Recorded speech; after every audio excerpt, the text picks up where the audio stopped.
Greetings, everyone, and welcome to your Beginner's Yoga Workshop Part 2. Let's begin by coming down onto our back and bringing our right knee to our chest and taking our time to then shift into Reclined Pigeon pose. Hold, breathe, and then move into Reclined Cow Face pose. From here, you'll shift to the other side. First, left knee moving in, right leg lowering into your Reclined Pigeon pose.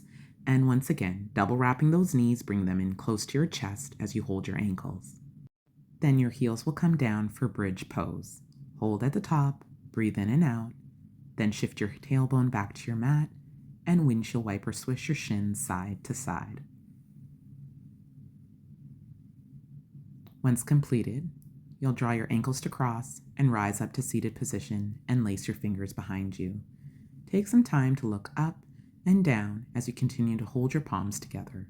From here, shifting into your shoulder stretch, first with the right arm, and then your tricep stretch, and moving to the other side. Left arm above the right, then left elbow pointing to the ceiling. Breathe in and out, and make your way now onto your hands and feet. Shift down onto your knees and lower down to your mat.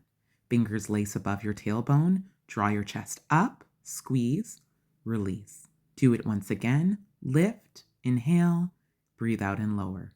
Hands come back down, lift your chest up and shift into child's pose, breathing out and walking your palms together so that you can then bend your elbows and draw your thumbs to the back of your neck a couple of times, further opening up your shoulders and upper back. Now begin to bring your right palm behind your head and lower your elbow to your opposite arm a total of 3 times, taking the time to breathe in and out each time you lift and lower.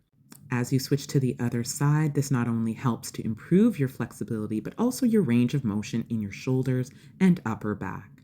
As you breathe out, bring your palm to your mat, tuck your toes, and move into wide-legged downward facing dog so that you can take a twist, adequately pushing your heels into your mat as you twist your chest towards the opposite side. Once your hands walk back to your feet, you're going to gently move into Malasana pose and take again another deep shoulder stretch. Right arm extends first and then left hand.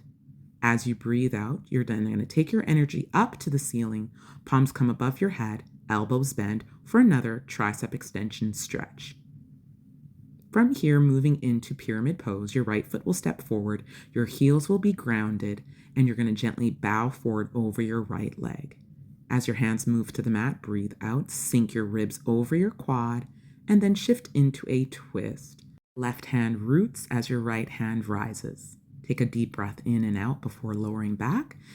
You're going to curtsy towards your mat so that you can come down to a seated position for this twist towards your bent right leg. As your hands come back to the top of your mat, bring your left foot to meet the right, breathing into a halfway lift. Exhale, breath lowers you, and then you come back up to stand and set up for the other side. Bow forward here over your left knee. Root your right hand to the ground. Extend your left arm to the ceiling. As your hand comes back to your mat, you will come back down to your seated position so that you can twist towards now your bent left knee. Inhale, breath lifts your heart. Exhales allows you to twist deeper. When your hands come to the ground, step your feet back gently. High plank to chaturanga. Upward facing dog into down dog.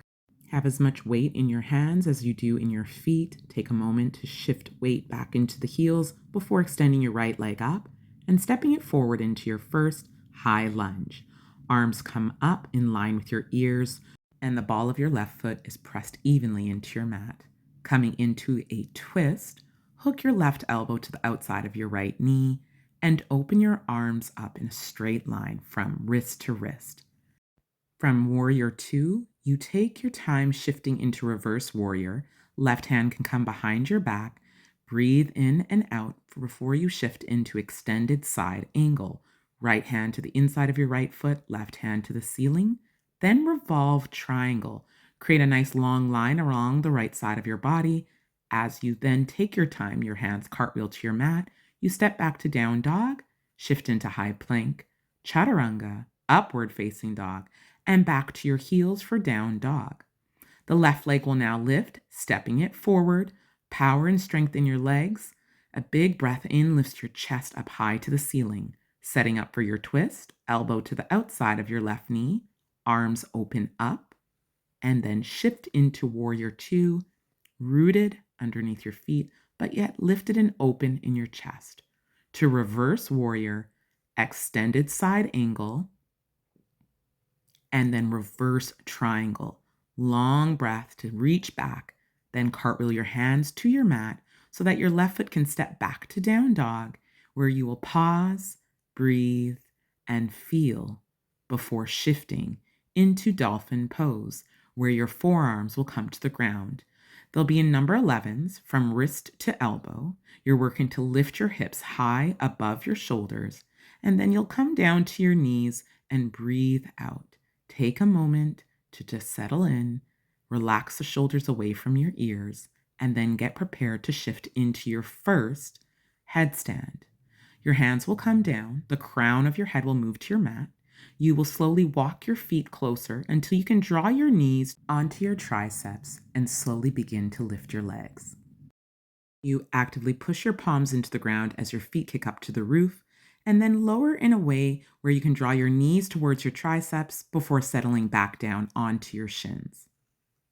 Breathe and get ready for the next posture. You're going to now tuck your toes, bounce on the balls of your feet. Your knees are going to be nice and wide. Your palms are going to come down, spread fingers wide to create a nice foundation for you to move into crow.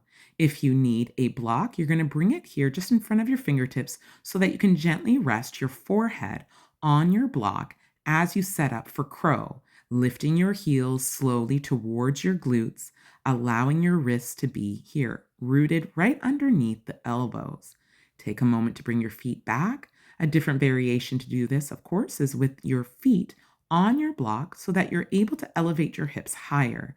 Once you do come to the balls of your feet, your knees will then move nice and wide, and you will bend your elbows to create a nice ledge for your knees to come and balance on. Think of spreading your fingers wide here so that you feel grounded underneath your palms and strong enough to lift and elevate your hips. Proper hand and knee placement as well as core engagement matters in crow pose, and it's something that you can continue to work on each time you move onto your mat. This concludes our Beginners Yoga Workshop Part 2, where we've explored some of the foundational postures, as well as bringing in some of the fun new ones that you do in your advanced practice. I hope you enjoyed.